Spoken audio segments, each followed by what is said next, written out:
salatan wa salaman daimaini bidawami mulkillah wa ala alihi wa sahbihi wa man walah. Allahumma la ilma lana illa ma 'allamtana wa la fahma lana illa ma 'allamtana innaka antal alimul hakim. Allahumma ahrijna min dhulumatil wahmi wa akrimna binuril fahmi waftah lana abwaba fadlika wa rahmatika wa khazaini ilmika birahmatika ya arhamar rahimin amin ya rabbal alamin. Alhamdulillah, segala puji milik Allah. Kita bersyukur kepada Allah Subhanahu wa ta'ala atas limpahan nikmat yang Allah berikan kepada kita.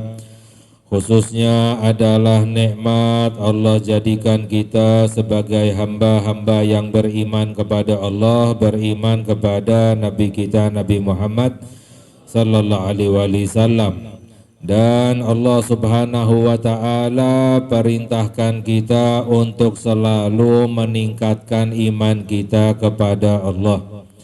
Karena hamba yang mendapatkan kemenangan dunia dan akhirat, hamba yang mendapatkan keselamatan dunia dan akhirat adalah dengan keimanan kepada Allah Subhanahu wa ta'ala. Bahkan umat muslim, umat Islam mendapatkan kemenangan dari Allah adalah dengan keimanan yang kuat.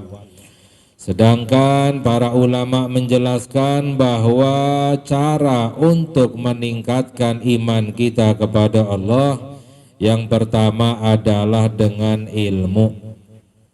Dengan ilmu itu adalah cara yang paling kuat untuk meningkatkan iman kita kepada Allah Subhanahu wa ta'ala. Allah berfirman di dalam Al-Quran, awalam yakfihim anna anzalna alaikal kitaba yutla alaihim. Allah berfirman yang artinya, apakah tidak cukup bagi mereka kami turunkan kitab kepadamu yang dibacakan kepada mereka. Jadi kitab Al-Quran yang Allah turunkan kepada Sayyiduna Muhammad sallallahu alaihi wasallam yang mengandung ilmu-ilmu zahir dan batin, itu yang cukup untuk meningkatkan iman kita kepada Allah Subhanahu wa ta'ala. Makanya insya Allah kita memasuki tentang ilmu batin. Yang sebelumnya kita kaji adalah ilmu zahir, lalu yang berikutnya adalah tentang ilmu batin atau amalan hati. Jadi cara yang pertama untuk meningkatkan iman kita adalah dengan ilmu, dan yang kedua adalah dengan tafakur. Tafakur memikirkan bagaimana kebesaran Allah, kemuliaan Allah, kekuasaan Allah, kebaikan Allah. Ini cara untuk meningkatkan iman kita kepada Allah. Sanurihim ayatina fil afaqi wa fi anfusihim hatta yatabayyana lahum annahul haq. Allah berfirman di dalam Al-Quran, kami akan tunjukkan kepada mereka tanda-tanda kekuasaan kami, kata Allah, baik di segala penjuru maupun di dalam diri mereka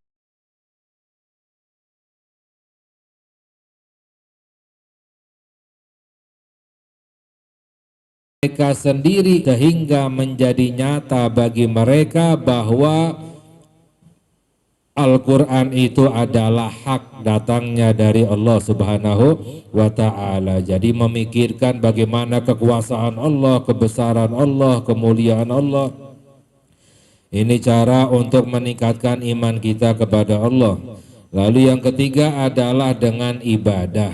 Ya, dengan ibadah, memperbanyak ibadah dapat meningkatkan iman kita kepada Allah. Walladzina jahadu fina lanahdiyannahum subulana.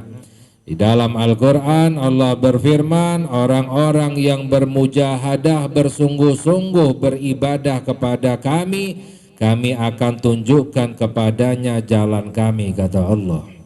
Jadi ini adalah cara-cara untuk meningkatkan iman kita kepada Allah Subhanahu wa ta'ala. Ya ayyuhalladzina amanu taqullaha haqqa tuqatihi wa la tamutunna illa wa antum muslimun. Wahai orang-orang yang beriman, bertakwalah kepada Allah dengan sebenar-benarnya dan jangan kamu meninggal kecuali dalam keadaan muslim.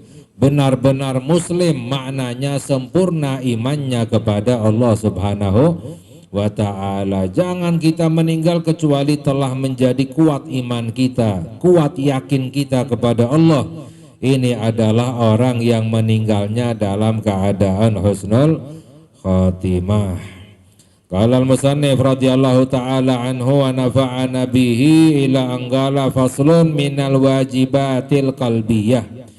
Dijelaskan bahwa termasuk daripada kewajiban-kewajiban hati, yaitu menjelaskan tentang apa saja sifat-sifat yang terpuji dan apa saja sifat-sifat yang tercela yang ada di dalam hati.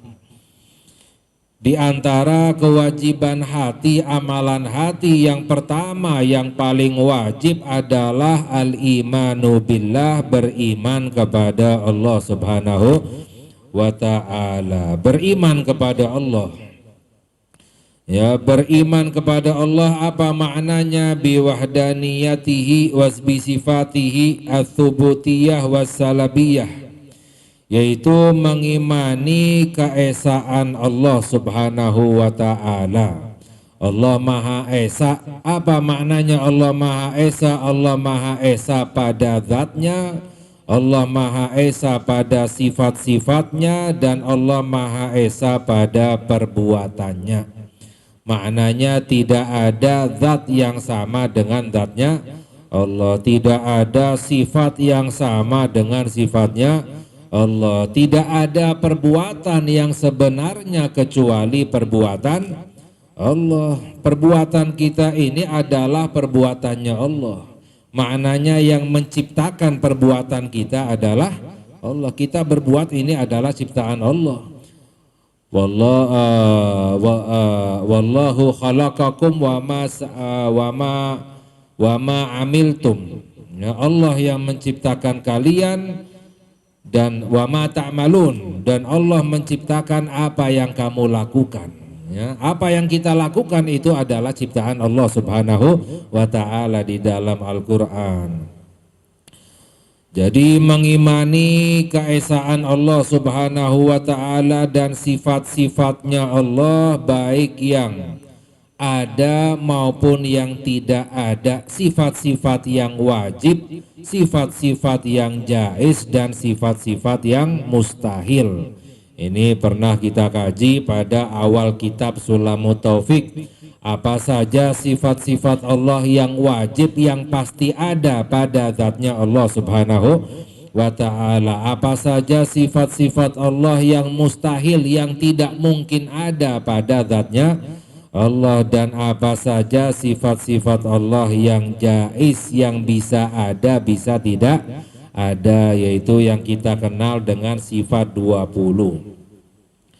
Dan juga para ulama menjelaskan bahwa arkanul imani arba'atun, rukun-rukun iman itu ada 4 rukun iman kepada Allah. Adapun rukun Islam ada 5, rukun iman ada 6. Ya, rukun iman yang pertama beriman kepada Allah. Beriman kepada Allah itu ada 4 rukunnya. Jadi beriman kepada Allah itu ada 4 rukun. Rukun beriman kepada Allah ada 4. Apa itu? Yang pertama, ayya'lama annallaha ta'ala wahidun la thaniya lahu, dengan meyakini bahwa Allah itu Maha Esa, tidak ada duanya bagi Allah Subhanahu wa ta'ala. Ini yang pertama. Lalu yang kedua, rukun beriman kepada Allah adalah alimun la jahla ma'ahu, bahwa kita wajib meyakini bahwa Allah itu Maha mengetahui. Ya, la jahla ma'ahu, tidak ada kejahilan bagi Allah Subhanahu wa ta'ala. Maknanya tidak ada sesuatu yang tidak diketahui oleh Allah Subhanahu wa ta'ala. Yang ketiga, rukun beriman kepada Allah, qadirun la ajza ma'ahu, Allah maha kuasa atas segala sesuatu, tidak ada kelemahan bagi Allah Subhanahu wa ta'ala. Dan yang keempat, adlun la jawra ma'ahu, bahwa Allah maha adil, Allah maha rusuk, maha lurus, tidak ada kezaliman bagi Allah Subhanahu wa ta'ala. Ini adalah rukun iman kepada Allah 4. Jadi di antara kewajiban hati adalah beriman kepada Allah. Apa maknanya iman?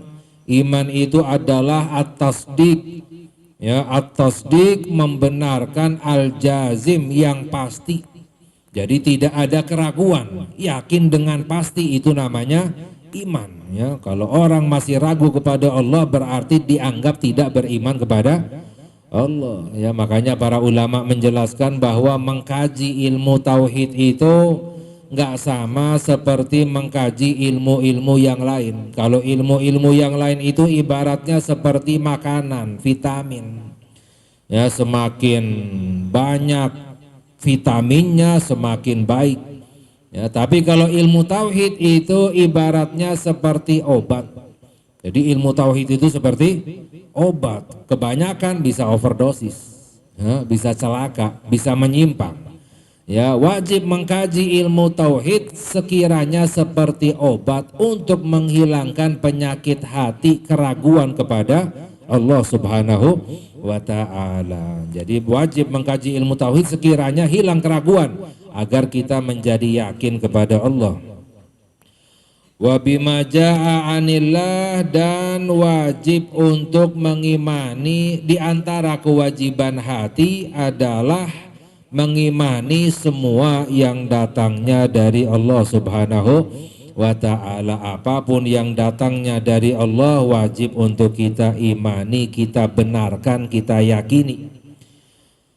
Wal imanu bi rasulillahi wa bima ja'an rasulillah, dan diantara kewajiban hati adalah mengimani rasulnya, yaitu Nabi kita Nabi Muhammad sallallahu alaihi wasallam, bahwa Nabi Muhammad adalah utusan Allah Subhanahu wa ta'ala. Wa bima ja'an rasulillah, dan wajib mengimani apapun yang datangnya dari Nabi kita Nabi Muhammad sallallahu alaihi wasallam, daripada hukum-hukum yang beliau sampaikan.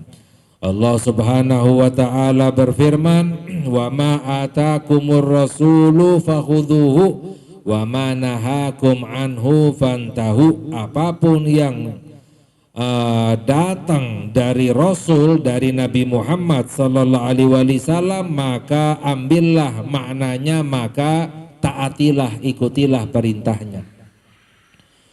Wa ma nahakum anhu, dan apapun yang dilarang oleh Nabi Muhammad sallallahu alaihi wasallam, fantahu, maka hindarilah, tinggalkanlah apapun yang dilarang oleh Sayyiduna Muhammad sallallahu alaihi wasallam. Ya, wa man yuti'ir rasula faqad ata Allah. Ya, di dalam Al-Qur'an Allah berfirman, barang siapa yang taat kepada seorang rasul, yaitu Nabi Muhammad sallallahu alaihi wasallam, maka sama seperti taat kepada Allah. Tidak taat kepada Nabi Muhammad sama seperti tidak taat kepada Allah Subhanahu wa ta'ala. Kunci untuk masuk ke dalam surga adalah mentaati Nabi Muhammad sallallahu alaihi wasallam, semua yang beliau sampaikan. Ya, kullu ummati yadkhulunal jannata illa man aba.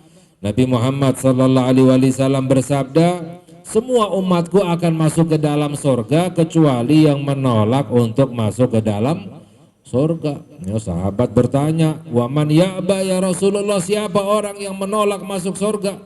Wah, kok ada orang yang menolak gak mau masuk ke dalam surga, siapa? Dijawab oleh Nabi Muhammad sallallahu alaihi wasallam, man ata'ani dakhalal jannah wa man asani faqad aba. Barang siapa yang taat kepadaku maka akan masuk ke dalam sorga. Barang siapa yang tidak taat kepadaku berarti menolak untuk masuk ke dalam sorga, karena kuncinya sorga itu adalah Nabi kita Nabi Muhammad Sallallahu Alaihi Wasallam.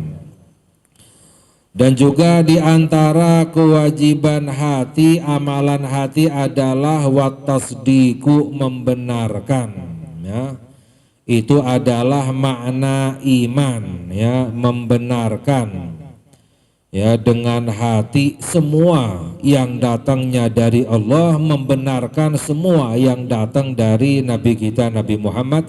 Kalau mendustakan berarti, ya, tidak beriman. Makanya hati-hati kalau orang bilang, ya, makanya pernah kita kaji pada awal kitab Sulamut Taufik, orang yang mengatakan bahwa hukum Al-Quran nggak sesuai, hukum Al-Quran kejam misalnya, hukum Al-Quran itu nggak baik, ini berarti nggak mengimani apa yang datangnya dari Allah. Ya, dianggap orang yang tidak beriman kepada Allah. Mengucapkan seperti ini hukumnya bukan haram lagi, kafir hukumnya, murtad, keluar daripada agama Islam. Na'udzubillah min. Kalau nggak bertobat dari ucapannya itu, meninggalnya dalam keadaan kafir, ya, na'udzubillah min dalik. Karena apa? Menganggap, ya, berarti kan ya, Al-Quran itu adalah firman Allah, perintahnya Allah, seakan-akan lebih benar daripada Allah, lebih sesuai daripada Allah, ya, lebih tepat daripada yang diatur oleh Allah. Berarti tidak meyakini Allah maha sempurna. Ya, hati-hati. Ya, Allah maha sempurna, apapun yang diatur oleh Allah itu yang terbaik. Tidak ada yang lebih baik daripada aturan yang telah diatur oleh Allah Subhanahu wa ta'ala. Ya, jadi mengimani semua, at-tasdiq, membenarkan semua yang datang dari Allah, semua yang datang dari Nabi Muhammad sallallahu alaihi wasallam. Wal ikhlasu, dan diantara kewajiban hati adalah al ikhlasu, ikhlas, ya, tasdik dan juga ikhlas. Apa itu al ikhlas? Yaitu al amalu bi taatillahi, ya, lillah, bi taati lillahi wahdahu, yaitu beramal, ya, hanya untuk Allah Subhanahu wa ta'ala, ya. Jadi makna ikhlas itu khalis, murni, tidak ada niat kecuali Allah, ya. Ya, berkata Al-Fudail bin Iyad, tarkul amali li ajli nasi riya'un wal amalu li ajlihim syirkun wal ikhlasu ayyu'afiyakallahu minhuma. Berkata Al-Imam Fudail bin Iyad, orang yang meninggalkan amalan karena manusia itu namanya orang riya. Orang yang beramal karena manusia juga namanya syirkun, ya, musyrik, riya. Karena riya itu adalah syirkul asghar, kemusyrikan yang kecil. Ya, dinamakan oleh Nabi Muhammad sallallahu alaihi wasallam, riya itu adalah kemusyrikan yang kecil. Karena orang beramal bukan untuk Allah tapi untuk orang lain, berarti menyekutukan Allah. Tapi tidak sampai membuat kafir, karena makanya disebut dengan kemusyrikan yang kecil, ya, tapi amalannya tidak diterima oleh Allah, ya. Jadi maknanya apa? Orang beramal atau tidak beramal karena manusia itu namanya orang riya, ya. Berarti masih ada di dalam hatinya selain Allah Subhanahu wa ta'ala. Wal ikhlas, yang namanya ikhlas itu Allah selamatkan dari keduanya. Maknanya tidak ada di dalam hatinya ketika beribadah kecuali hanya Allah Subhanahu wa ta'ala. Seperti tidak ada makhluk, seperti tidak ada orang. Istilahnya nggak peduli orang mau senang tidak senang, orang mau suka tidak suka, orang mau muji mau memaki, orang mau melihat nggak melihat, nggak peduli, seakan-akan tidak ada makhluk. Beramal hanya untuk Allah Subhanahu wa ta'ala, itu namanya ikhlas. Tapi beramal karena orang, meninggalkan amalan juga karena orang, berarti masih ada sifat riyanya, ya, masih ada, ya, selain Allah Subhanahu wa ta'ala. Ikhlas ini kewajiban, syarat agar amalan kita diterima oleh Allah. Syarat agar amalan kita diterima oleh Allah syaratnya dua. Yang pertama ikhlas, yang kedua ibadahnya benar. Orang ikhlas tapi ibadahnya nggak benar, sholatnya nggak benar, puasanya nggak benar, ya, amalannya nggak benar, nggak diterima oleh Allah. Benar tapi nggak ikhlas, tidak diterima oleh Allah. Ya, bacaan Al-Quran misalnya nggak benar, walaupun ikhlas nggak diterima oleh Allah. Ya, benar bacaannya, fasih bacaannya, tapi tidak ikhlas, tidak diterima oleh Allah. Syarat diterimanya amalan dua, yang pertama ikhlas, yang kedua ibadahnya benar, itu baru diterima oleh Allah Subhanahu wa ta'ala. Lalu yang berikutnya, kewajiban hati adalah wahwal yakinu, yakin. Ya, yakin bahwa tidak ada keraguan, ya, apapun yang datangnya dari Allah Subhanahu wa ta'ala. Wahwal amalu lillahi wahdahu, lalu dijelaskan, yaitu amal beramal hanya untuk Allah wahdahu, ya, hanya untuk Allah. Ini penjelasan makna daripada ikhlas. Jadi ikhlas itu beramal hanya untuk Allah. Lalu wal yakin, diantara kewajiban hati adalah al yakin. Lalu yang berikutnya, diantara kewajiban hati adalah wan nadamu alal ma'asi, menyesal karena telah berbuat maksiat. Jadi menyesal karena telah berbuat maksiat, ini wajib hukumnya. Ya, ini yang namanya taubat. Taubat itu adalah menyesal karena telah berbuat maksiat kepada Allah. Jadi menyesali kemaksiatan itu hukumnya wajib. Ya, kalau nggak ada menyesalnya berarti tidak bertaubat kepada Allah, dosanya tidak diampuni oleh Allah. Bahkan para ulama menjelaskan tanda dosa kita diampuni oleh Allah adalah menyesal. Menyesal berarti masih ada imannya di dalam hatinya.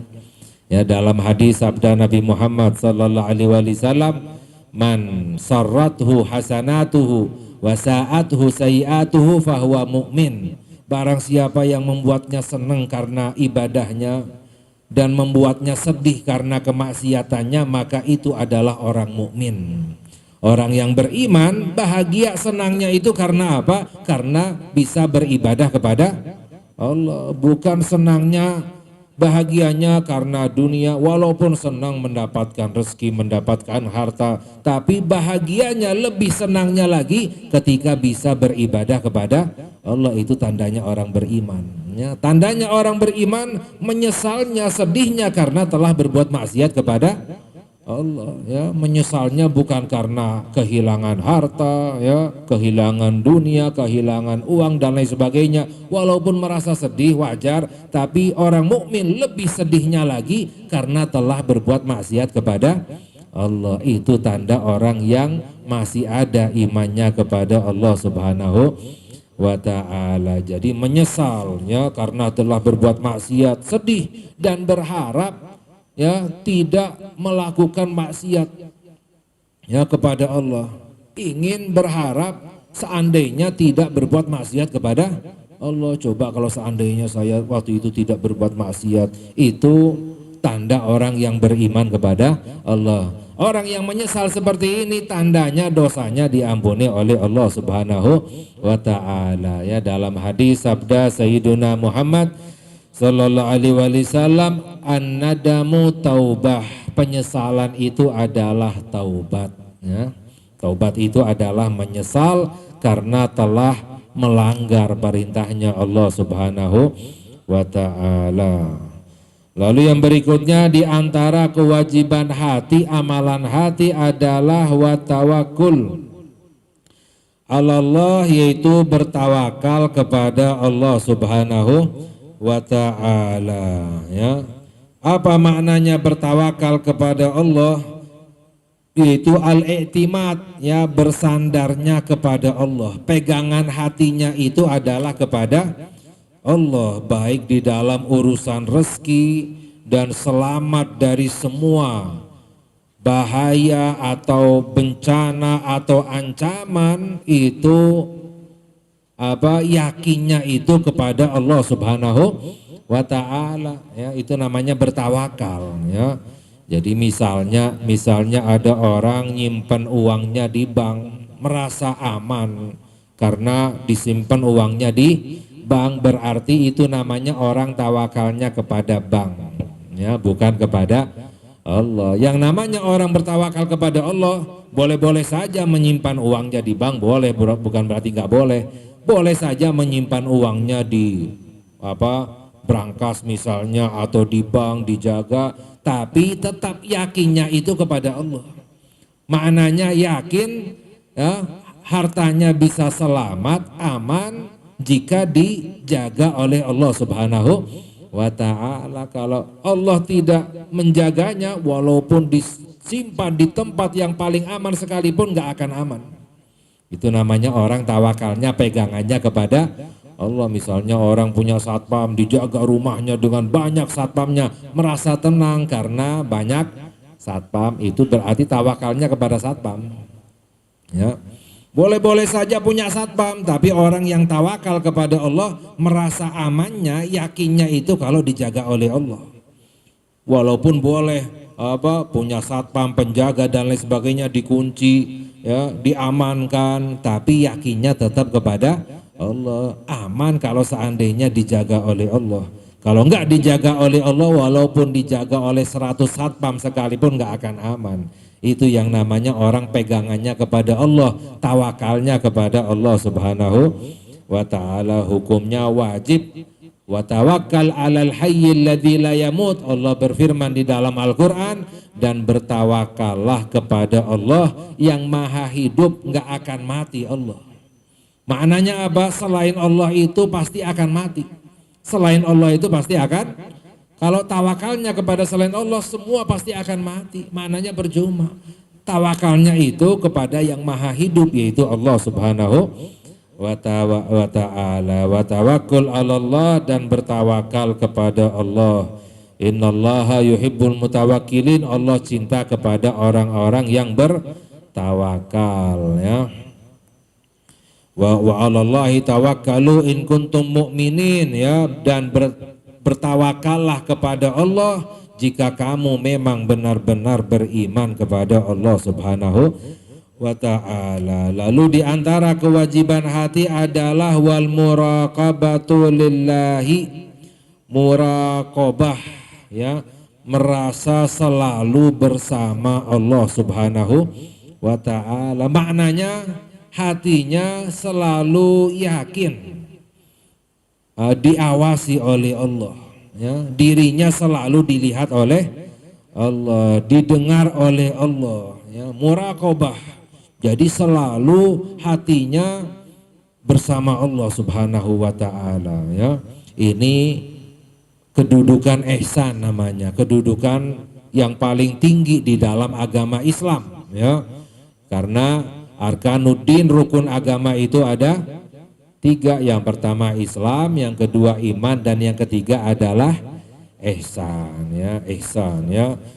Kedudukan ihsan itu ada 2. Yang pertama adalah menyaksikan Allah, ya. Menyaksikan Allah. Dalam hadis sabda Nabi Muhammad sallallahu alaihi wasallam, anta'budallaha ka'annaka tarahu.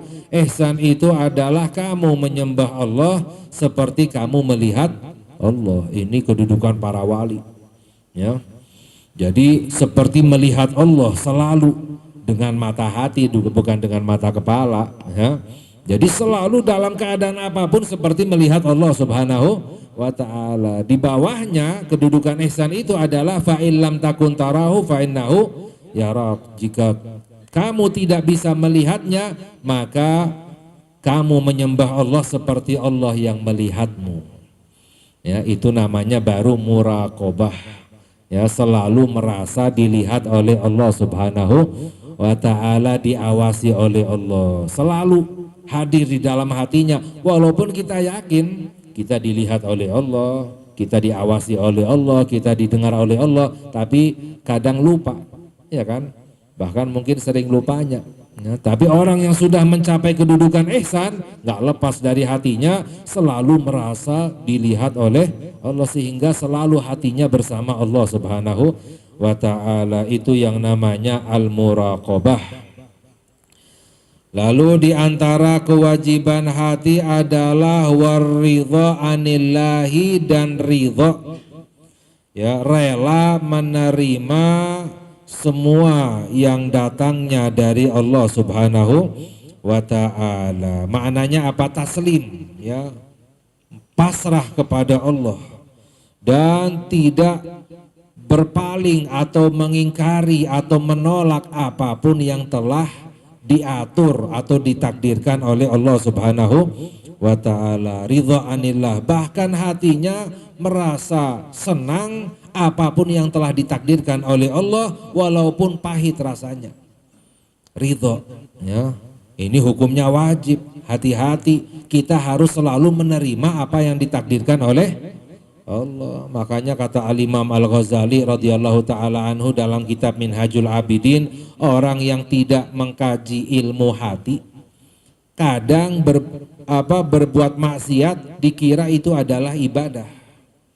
Ya, contohnya kata Al-Imam Al-Ghazali, misalnya orang terkena musibah, ya, lalu berdoa memohon-mohon kepada Allah dengan bersungguh-sungguh, ya, dikira itu adalah ibadah, berdoa minta kepada Allah, ya, tawakal kepada Allah, padahal itu adalah maksiat.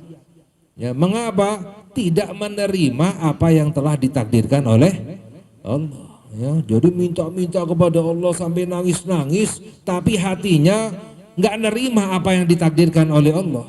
Itu berarti nggak ridho apa yang datangnya dari Allah. Ini perbuatan maksiat.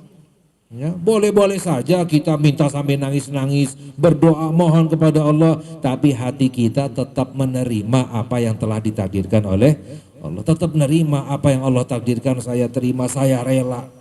Ya, bahkan kalau tingkatan para wali merasa senang, merasa bahagia apapun yang telah ditakdirkan oleh Allah Subhanahu wa ta'ala. Ya, Sayyiduna Ali bin Abi Thalib karramallahu wajhahu, beliau berkata, doaku ketika aku berdoa kepada Allah lalu tidak dikabulkan oleh Allah lebih aku senangi daripada dikabulkan.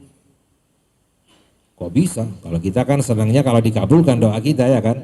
Sayyidina Ali berkata, saya lebih senang doaku tidak dikabulkan daripada dikabulkan. Mengapa? Ketika aku berdoa dikabulkan oleh Allah, itu adalah keinginan saya sendiri.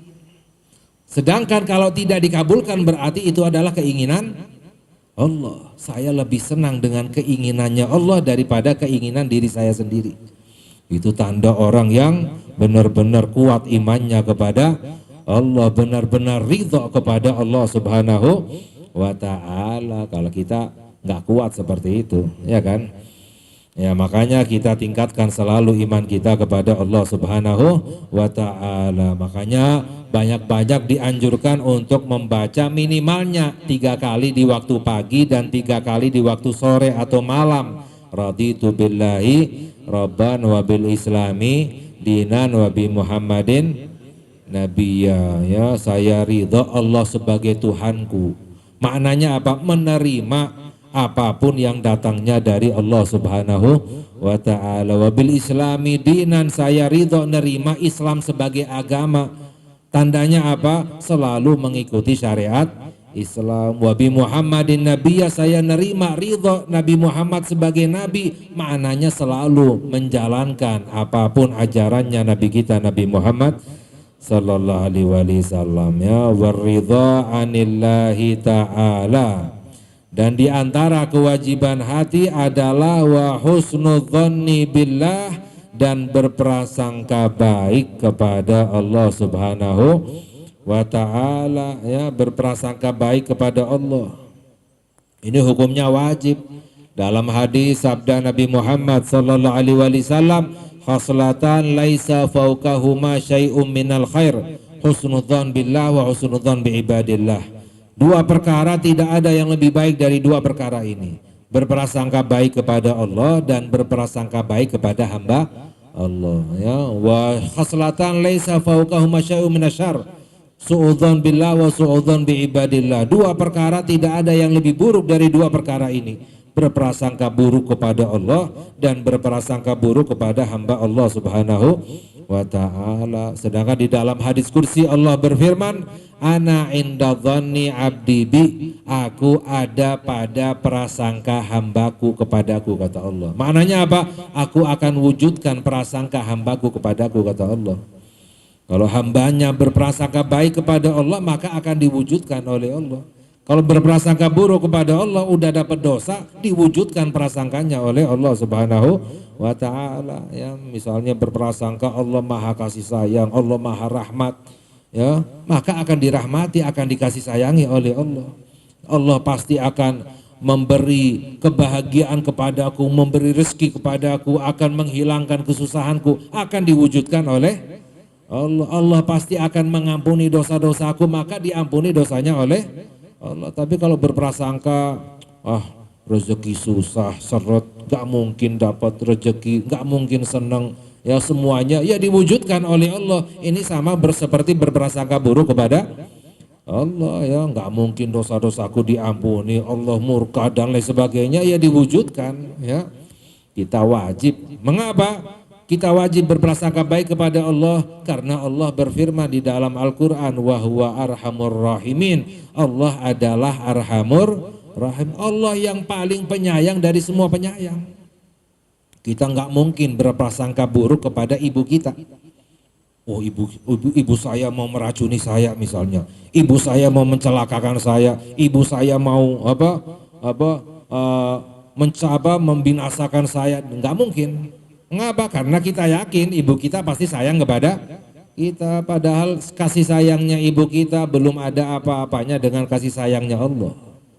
Ya, Allah adalah arhamur rahimin, yang paling penyayang dari semua penyayang. Itu adalah sifatnya Allah. Orang yang berprasangka buruk kepada Allah berarti nggak yakin kepada Al-Quran. Allah berfirman, Allah yang paling penyayang dari semua penyayang. Ya, makanya wajib kita untuk berprasangka baik kepada Allah Subhanahu wa ta'ala. Di dalam hadis kursi juga Allah Subhanahu wa ta'ala berfirman, man alima anni dzu qudratin ala maghfiratidz dzunubi ghafartu lahu wa la ubali ma lam yusyrik bi syai'an. Ya, Allah berfirman di dalam Al-Qur'an, barang siapa orang yang yakin bahwa aku mampu, kata Allah, aku mampu untuk mengampuni dosa, maka aku akan ampuni dosa-dosanya dan aku tidak memperdulikannya lagi, kata Allah. Ya, selagi tidak menyekutukan aku dengan apapun. Ya, selagi tidak menyekutukan Allah, yakin Allah akan mengampuni, pasti diampuni oleh Allah. Ya, makanya dijelaskan dalam Maulid Burdah, ya, ya nafsu la taqnati min zallatin azumat innal kabaira fil ghufrani kallamami. Wahai jiwa, jangan kamu berputus asa dari dosa yang besar. Ya, innal kabaira, sesungguhnya dosa yang besar itu jika dibandingkan dengan ampunan Allah seperti dosa kecil. Ya, tidak ada yang besar jika dibandingkan dengan ampunan Allah Subhanahu wa ta'ala. Ya, sedangkan Allah kalau sudah mengampuni, Allah tidak pedulikan lagi, seakan-akan nggak punya dosa. Ya, at-taibu minadz-dzambi kaman la dzamba lahu, sabda Nabi Muhammad sallallahu alaihi wasallam, orang yang bertobat dari dosanya seperti orang yang nggak punya dosa. Jadi sifatnya Allah nggak sama seperti sifatnya kita. Kalau ada yang berbuat salah kepada kita misalnya, lalu orang itu udah minta maaf, ya dengan sungguh-sungguh, ya kita maafkan sudah, tapi masih ada bekas di hati, ya masih tersisa di hati, terukir di hatinya, oh nggak bisa hilang, terbekas. Itu sifatnya manusia, tidak ada pada sifatnya Allah. Allah kalau sudah mengampuni, seperti kita nggak pernah berbuat maksiat kepada Allah. Ya. Di dalam hadis yang lain sabda Nabi kita Nabi Muhammad sallallahu alaihi wasallam, husnudzan min husnil ibadah, berprasangka baik termasuk daripada kebaikan ibadah. Jadi berprasangka baik kepada Allah itu adalah ibadah, ya. Di dalam hadis yang lain, hadis kursi juga Allah Subhanahu wa ta'ala berfirman, yabna Adam, Allah berfirman, wahai anak Adam, kata Allah, innaka ma da'autani wa rajautani ghafartu laka ala ma kana minka wala ubali. Ya, Allah berfirman, wahai anak Adam, selagi kamu minta kepadaku, berdoa kepadaku, selagi kamu ini berharap kepadaku, aku akan ampuni dosa-dosa yang ada padamu dan aku tidak memperdulikannya lagi, kata Allah. Selagi kita terus meminta dan berharap kepada Allah. Maknanya apa? Selagi tidak putus asa. Yang namanya orang putus asa berhenti berdoa kepada Allah, berhenti berharap kepada Allah, itu namanya putus asa. Tapi selagi berdoa kepada Allah, selagi berharap kepada Allah, ya, itu akan diampuni seluruh dosanya oleh Allah. Ya ibna Adam, lau balagat dhunubuka inana samai thumma astaghfartani ghafartu laka ala ma kana minka. Wahai anak Adam, kata Allah, ya, jika seandainya dosamu mencapai langit, ya, dosamu mencapai langit, oh penuh dosanya, ya, tsumma astaghfartani, lalu kamu meminta ampun kepadaku sekali aja, ya, ghafartu laka ala ma kana minka, aku akan ampuni dosa-dosa semua yang ada padamu. Ya, selagi benar-benar bertaubat minta ampun kepada Allah Subhanahu wa ta'ala, itu adalah rahmatnya Allah, ya. Makanya ya, ketika orang mau meninggal itu harus husnudzon, berprasangka baik kepada Allah. Ya, la yamutanna ahadukum illa wa huwa yuhsinudzon billah. Dalam hadis sabda Nabi Muhammad sallallahu alaihi wasallam, jangan kamu meninggal kecuali dalam keadaan berprasangka baik kepada Allah. Orang yang meninggalnya dalam keadaan berprasangka baik pada Allah, maka meninggalnya dalam keadaan husnul khotimah, diwujudkan oleh Allah, semua dosanya diampuni oleh Allah. Ya, ini perintahnya Nabi Muhammad. Jadi kalau orang mau meninggal, ya, dikasih harapan yang baik, ya, dibisikin, ya, ini sunnah hukumnya ketika kita menghadapi siapapun, keluarga kita atau sahabat kita atau siapapun yang dalam keadaan sakaratul maut, dibisikin. Ini saat-saat yang paling genting dalam keadaan sakaratul maut, itu didatengin oleh setan, ya, diwaswasi oleh setan, dibuat gelisah, ketakutan, agar prasangka buruk kepada Allah, agar tidak yakin kepada Allah. Akhirnya apa? Meninggalnya bisa su'ul khotimah, naudzubillah min dzalik, ya. Makanya ini saat-saat paling genting, sunnahnya dibisikin, dikasih tahu Allah Maha Rahmat, Allah Maha Kasih Sayang, ya. Semua urusanmu pasti akan diselesaikan oleh Allah, semua kesusahanmu pasti akan dihilangkan oleh Allah, ya. Jangan ditakut-takuti orang mau meninggal. Ayo, dosa-dosamu banyak misalnya, ya. Berapa banyak kamu berbuat zalim, ya, hutangmu banyak, ya, jangan ditakut-takutin, ya. Kasih agar apa? Meninggalnya dalam keadaan berprasangka baik kepada Allah Subhanahu wa ta'ala. Kalau di masa hidupnya ditakut-takutin boleh, bagi orang yang masih bisa berbuat maksiat kita takut-takutin boleh, ya. Apa? Ditakut-takutin dengan musibah, murkanya Allah, bencana dan lain sebagainya. Tapi kalau mau meninggal, sebesar apapun dosanya jangan ditakut-takutin, dikasih harapan yang baik, ya. Ini adalah perintahnya Nabi kita, Nabi Muhammad sallallahu alaihi wasallam. Insyaallah yang lain kewajiban-kewajiban hati apalagi kita akan kaji lagi pada lain kesempatan. Semoga Allah memberi hidayah kepada kita, Allah ampuni dosa-dosa kita, Allah kabulkan hajat-hajat kita. Amin ya rabbal alamin. Wa sallallahu ala sayyidina Muhammad wa ala alihi washabihi wasallam. Walhamdulillahi rabbil alamin. Wassalamualaikum warahmatullahi wabarakatuh. Waalaikumsalam warahmatullahi wabarakatuh. Alhamdulillah, tadi sudah sama-sama kita dengarkan kajian kitab Islamut Taufik dengan bab kewajiban-kewajiban hati, dan ada beberapa yang sudah disampaikan oleh Habib Hasan. Mudah-mudahan menambah keimanan kita kepada Allah Subhanahu wa ta'ala. Tentunya juga bisa kita praktekkan atau kita beritahu lagi kepada saudara-saudara kita atau keluarga kita yang ada di rumah. Baik, masih ada waktu, kita berikan kesempatan kepada para jamaah yang hadir di dalam masjid. Bila mana ada yang ingin bertanya, silakan. Dari ibu-ibu ada? Dari bapak-bapak? Ada Bapak-bapak? Tidak ada juga. Ya, baik, jika tidak ada mohon doanya Habib.